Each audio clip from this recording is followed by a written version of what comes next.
Protests like this one here in São Paulo happened all over Brazil this Friday, day of a general strike called by Brazilian trade unions, especially against the pension system reform plan of the government, but also against the Bolsonaro government in general. I have spoken to a few people here that told me what are the main issues for them.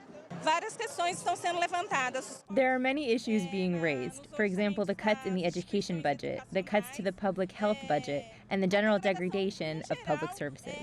So there are many issues stopping the pension system. Reform is the most urgent. We have to sensibilize Brazil's parliament, and I think this is the kind of thing that touches them.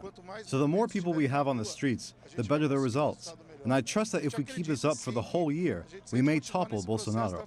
The anti-government demonstrations did disrupt life in Brazil this Friday. One good example is here, the Paulista Avenue, one of the most important roads in São Paulo, and shut down right at the peak hour. In other locations, protesters also burnt tires to close roads, and transportation workers in many cities in Brazil joined the strike. That means buses, trains, and the subway stopped in many Brazilian cities. That made it much harder for other workers to reach their workplaces. But still, we can't say this was a general strike. Economic activity in the country went on more or less normally, with some disruptions, but still more or less normally. Protests were significant this Friday, even if not a general strike. Now it remains to be seen what kind of impact this will have in the government, if this will further the agenda of the opposition of trying to stop the pension system reform